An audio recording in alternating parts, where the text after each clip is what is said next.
Hi, hello everyone. How are you all? How's your CACT examination preparations going on? I'm very much eager to see you all in CS Executive. But to reach CS Executive, all of you have to get through this entrance examination.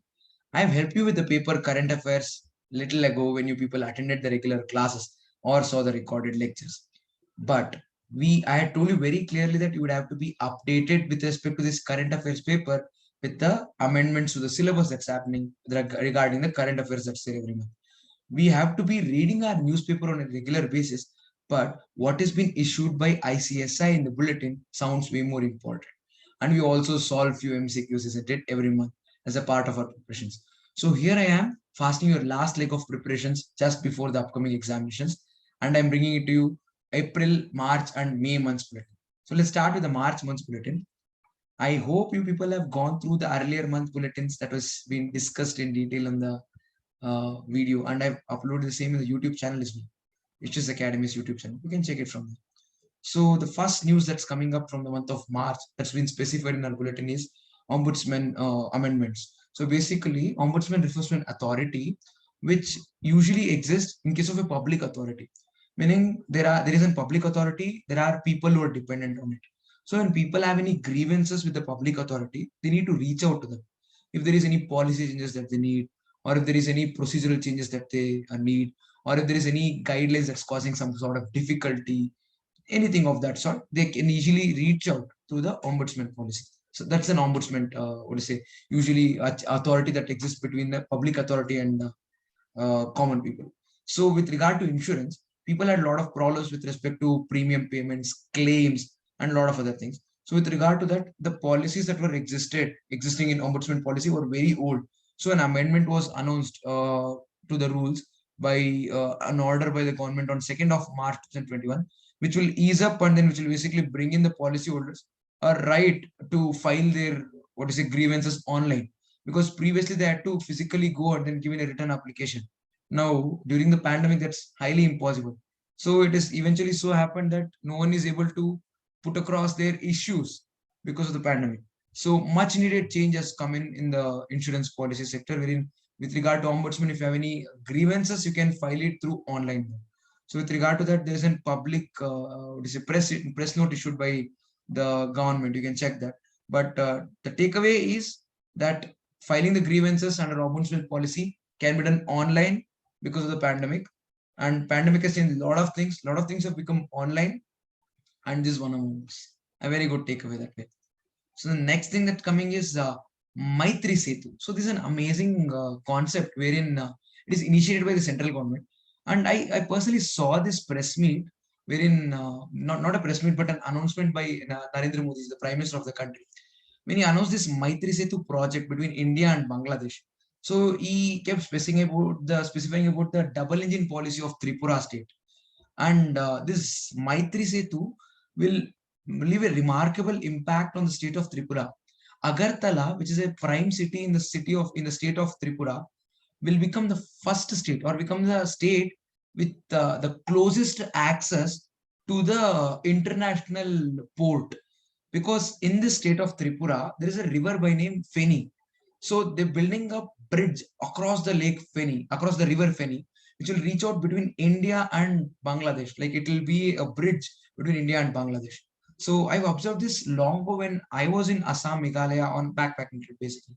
So throughout the way from the Meghalaya and the part which runs into Bangladesh, you see a lot of trucks being parked on the left for so long, because once the barriers are open and the public transport vehicles stop, all these commercial vehicles start moving in. The limestone and other stones which are quarried out in the states of Assam and Meghalaya are basically carried on huge trucks to Bangladesh, and they get hit there into smaller stones and they bring it back to India because the labor is available at cheap in Bangladesh. So basically, India exports huge rocks of limestone which gets broken into smaller stones and they bring them back to India. So it's kind of trade that India Bangladesh have. So I am not saying that we have a very friendly relationship, and neither am I saying that we have very harsh relationship, but it's a relationship which is basically about trade. So India gets a lot of its trade activities happening from Bangladesh, and Chittagong is an international port, And Agartala, a city, the capital city of Tripura, will be the what do you say? We can reach out to it very easily, which will ease out India when it comes to some international trade as well. So India, in order to build the ties with Bangladesh, they've been working on this policy called as Maitri Setu. Unfortunately, the inauguration or the laying stone for this particular project could not be done by physical presence. It was done online, meaning the Prime Minister was at his office in Delhi and then virtually laid the stepping stones for this project. But the beauty of this entire what to say, not just the beauty, the what to say, the entire event of announcement basically lied on the fact that after 25 years of left front regulating the city of Tripura, BJP came into power recently, and our Prime Minister Modi ji was saying the fact that unless until there is double engine policy, either the policy announcements would be delayed, or it might not reach the beneficiary, or it might not reach at the right time. It might reach late, or it might not reach, is what he was saying. So, kind of, the more of the matter is like basically building a good trade ties with Bangladesh for us to have a better economic exposure to the world trade. So, this is a pickup news from this particular article. Going ahead, India was first meeting of BRICS finance and central bank disputes. So the BRICS initiative for this particular year is being hosted by India, and a lot of RBI and then central bank regulators of almost all the countries met for an interview. Sorry, met for a conference, and it was basically hosted by India. And it happened virtually again. It would have happened in a manner in which all of them could have met, and it would have strengthened the ties between the countries. But again, the state of pandemic has changed the way things would have happened, and that's the news from this particular part. And we'll be celebrating 15th anniversary of BRICS, that is Brazil, Russia, India. Yeah, that's a part. I think we've discussed about quite some detailed information about BRICS in our regular class. I hope you have the notes handy. Please do go through it and be prepared for the examination. Then let's quickly get into a few MCQs that's given in this particular bulletin. Please do solve MCQs on other topics as well. I'm going to discuss only current affairs. Yes, economics and business environment. Yeah, current affairs. So which airport began its operations from March 8th, 2021 with the maiden flight, the first flight? That is the city of Bareilly in Uttar Pradesh. So the first maiden flight flew to Delhi from on March 8th. So that's the news. And what is the new name? You might have been heard of these channels on TV that used to come, Lok Sabha, Rajya Sabha. So it used to live telecast the entire parliamentary discussion that used to happen.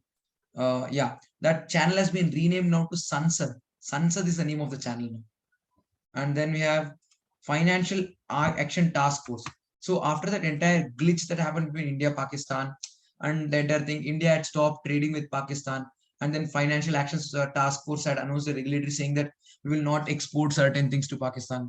There was a lot of meme and then joking going around regarding onion, potato, and all. If you guys know, tomato also, because we stopped exporting it to Pakistan and they had scarcity of that particular thing.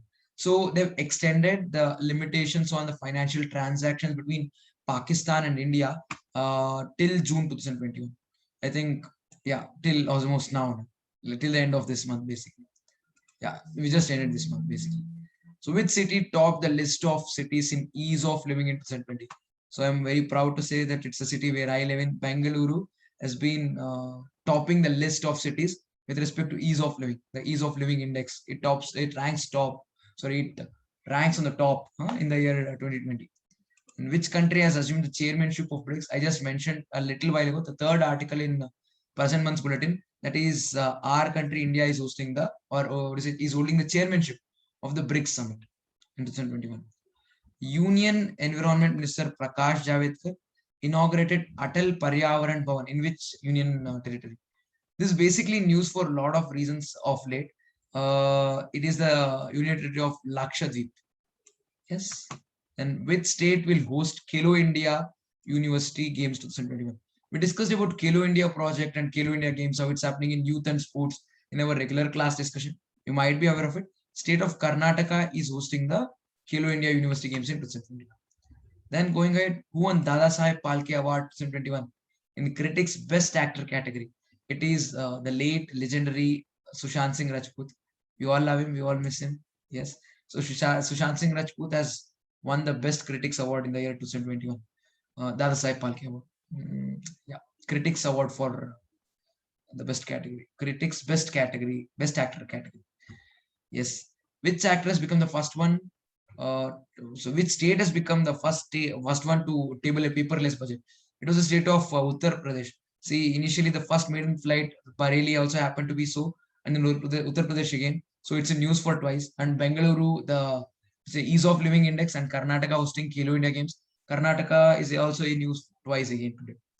And then which states union territories government fell on February 22nd after losing trust vote. It happened in the state of Karnataka, but not in the month of February. It happened way beyond, but it was in the state of Puducherry. You might say Puducherry government, how can it be? Isn't it a union territory? Shouldn't it be having lieutenant governor? The fact is, certain union territories are union territories with legislature. When such a union territory has legislature, they will have a legislative assembly. They will have an elected chief minister as well. So Puducherry is one of the states which has what is it? One of the union territories with legislature. So union territory of Puducherry has a chief minister. And even when you go to Puducherry, maybe like Yanam in Andhra Pradesh, Yanam near Andhra Pradesh, or Puducherry or Karaikal in Kerala, all those tiny bits and pieces together becomes Puducherry. If you go there and even when you buy something, when the GST is charged, you would not see UT GST. Usually in a union territory, you get UT GST and CGST. In a state, you get SGST and CGST. You get that? But if you go to Puducherry, you will still be charged SGST because it is a state, it is a union territory which behaves like a state, which has its legislature. You get that? So that's with regard to Puducherry. The new chief minister also came to power after the other government lost the power, or to say trust vote. So that's with regard to our March month's bulletin. Let's now quickly walk into our bulletin for the month of April. So let's get started. Oh, sorry.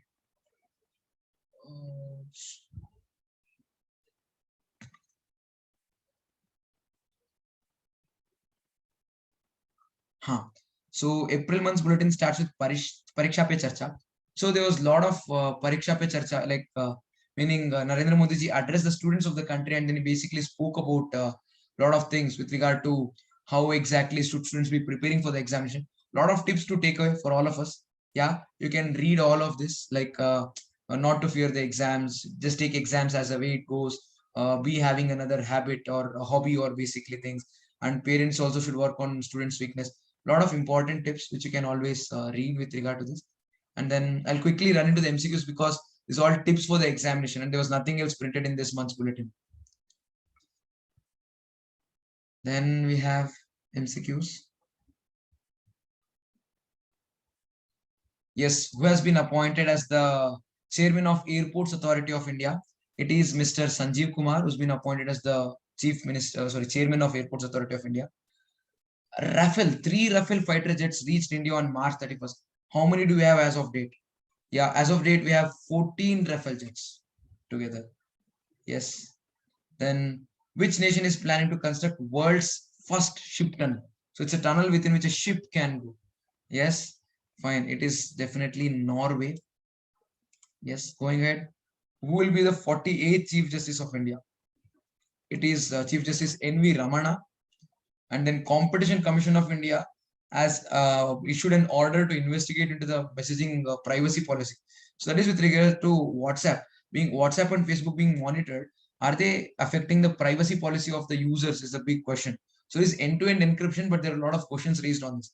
So with regard to this, CCI had basically raised an issue. Is Facebook sharing information with WhatsApp and is WhatsApp sharing information with Facebook with regard to the users and their private information? Yes, then which container ship was blocking the Suez Canal? This was in news for so long. Millions of crores of millions of dollars of what do you say loss that basically happened because the Suez Canal was blocked because of a ship. So this was ever given, if you heard of. Then who was honored with the 51st Dadasaheb Phalke Award? It is Talaiva Rajinikanth. And who has authored the book Bringing Governments and People Closer? It is Dr. M. Ramachandran. And then who topped the Forbes billionaires list 2021 with a net worth of 177 million? It was Jeff Bezos. After this, for a little while, Elon Musk overtook Jeff Bezos, and again, just Jeff Bezos came back to the number one position. So there's a lot of news when Elon Musk came to number one. He tweeted saying that, okay, fine, now let's get back to work and everything. So after a point of time, the money is just on paper and you wouldn't really see it. But for the matter of fact, the answer is Jeff Bezos. So then we have FIFA suspended which nation's national federation? Unfortunately, it's our friendly neighbor Pakistan. Friendly neighbor Pakistan has been suspended with regard to football, like International Football Federation. Yes. Then let's get into May month's bulletin very quickly. So the first news that's there in the May month's bulletin is the Startup India Seed Fund Scheme. So when there is basically you start with an business idea, you need a lot of money to come with a prototype, or before the venture capitalists actually see you to work on the blueprint to come out with and then monetize the entire project. You need a lot of funding. So in order to initiate and then benefit and make this happen, and the way the government of India sees is that they want to promote these startups to do well in the thing. So Praram bolke, there was one scheme that was announced, if you guys have heard of. Let's see if it's mentioned here. Product prototypes. Praram, yeah. Praram is a Startup India scheme that was announced way back in 16th of January 2021. So to add on to it, 945 crore corpus was divided to be given to all these startups over the next 4 years. So 3,600 startups will get benefit from this under 300 incubators. Fortunately, I got this opportunity to deal with one such incubator which comes under this Praram scheme, which is basically Coffee Board of India. There is a branch of Coffee Board in India called as Bangalore branch. So that's an incubation center for all these people who deal with coffees. So they were basically coffee curators, coffee grounders, coffee marketers, basically coffee farmers from across the country, whom I got to address with regard to what is their what is it, financial planning, and what is the form of organization that they can pick, what are the legislative requirements, what are the tax reforms that they can take advantage of, how is it about FISSA registration, so is it about the shops and establishment adjustments and everything. I got to deliver a seminar to incubation center and a lot of incubators over there, a lot of startups, maybe about like 70, 80 beneficiaries or 70, 80 businessmen over a period of 2 days. Yeah. So that was a pleasure. Then going ahead, cabinet approves production linked incentive scheme. So production linked incentive scheme is the where you produce more, the government gives you more benefit. So government gives you a target. You produce this much of goods, I'll give you this much of benefit. So this was with respect to white goods, that is air conditioners and LED lights. Because with regard to air conditioner and LED lights, we do manufacture it within our country under the Make in India project and even before that, but not completely. There are certain parts of it which we import. So to remove that dependency on foreign product and to promote Make in India, so this huge amount of production linked incentive scheme that was announced by the central government, which says that basically you need to produce that part which you are importing also within the country. This will increase the career opportunities, or what is the employment opportunities within the country. So that is the entire objective, and the entire outlay comes up to 6,238 crores. And there was a huge expectancy of a lot of foreign companies coming to India and then set up business operations to manufacture such components which are used in assembling of air conditioners and LEDs. Yeah. Then we have G7 Leaders Summit. We've read this in summits in international affairs. So with regard to G7 affairs, UK, United Kingdom, has taken the chairmanship and it's been presided this year. And they discussed about the entire issues like how to get over this pandemic, how to plan the future ahead, and it's about the climatic changes. So a few key takeaways: global recovery from the coronavirus, future prosperity, tackling climatic changes, and championing global shared values. So this was the entire discussion in the G7 summit. Yes, we all know the committee members of G7 countries are Canada, France, Germany, Italy, Japan, and UK, and the US as well. Yes. Then, yeah, there are a few sample questions. Let's quickly run through them.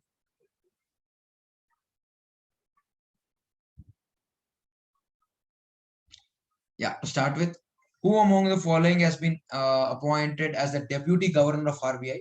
It is T. Ravi Shankar, yes, from Bengal. And recently, the cabinet has given its approval for targeting disinvestment of which bank? IDBI, Industrial Development Bank of India. Option B is the answer. N. Rangaswamy took oath as the chief minister of which state or union territory on May 7th? We've read the news regarding the same, saying that a state or union territory's government fell because of loss of trust vote. that is in the state of or Union Territory of Puducherry. Yes. Then who's the newly elected Chief Minister of Tamil Nadu? It is M.K. Stalin. Then former Attorney General of India, Soli Sorabji, passed away on April 30th, 2021. When was he basically appointed as the Attorney General of India? He was appointed as the Attorney General of India in the year 1989, when I and you were not born. The Lieutenant Governor of which Union Territory will now have what to say primacy over the elected government. Usually, Union Territories will have Lieutenant Governor. Now, maybe if you can recall, Kiran Bedi was a Lieutenant Governor, yeah, of the state of Puducherry, and what to say central government wherever is there, Delhi city also has a Lieutenant Governor. But there is also a state government, and there is also the central government functioning there. But usually, state government has power over and above the okay. It has a state capital, right? Okay, national capital it is Delhi, so it has special powers than any other union territory. Its functioning is little different. Yeah, even it has legislature. There is a legislative assembly. There are legislative members, and there is a chief minister. Yeah, but the recent development is that lieutenant governor of the state of Delhi or union territory of Delhi will have the supremacy over the elected government of the particular union territory. So that's the news from the center. Then we have which e-learning platform has been featured in the Times Magazine 2021 list of 100 most influential companies. It is Byju's for its learning model. And Pradhan Mantri Garib Kalyan package for Corona warriors has been extended for how long? It's been extended for 1 year, giving channa, dal, wheat, or rice to all the poor people, groceries to an extent for free, to a certain capping, like this much for this many people. Yeah, that was announced last year. It's been extended for another year because of the second wave and then lockdown happening all again. Who has been named Wisden's ODI cricketer of 2020, 2010's cricketer? It is none other than the king Virat Kohli. Then we have which company will be acquiring Clear Trip travel company? It's Flipkart. Yes, after the Flipkart and Walmart deal, it's going to be the deal between the Flipkart and Clear Trip. So that's the what to say the discussion of the bulletins of March, April, and May. I hope you all a great success in your upcoming CACET examinations. What I've done is what is published in the bulletin, but that's not all. You would have to be reading and updating yourselves with the newspapers on a day-to-day basis. And in fact, when we took the class, I discussed Times of India and Economic Times on every damn day to make you understand how it should be read and how you pick the relevant data for your examinations. And I hope you're all doing great with your planning and preparation. See you all in, let's say, cost and corporate and management accounting paper in CS executive module 2, which I'll be taking. Till then, tata, bye bye, take care, and good luck with your CCT exams.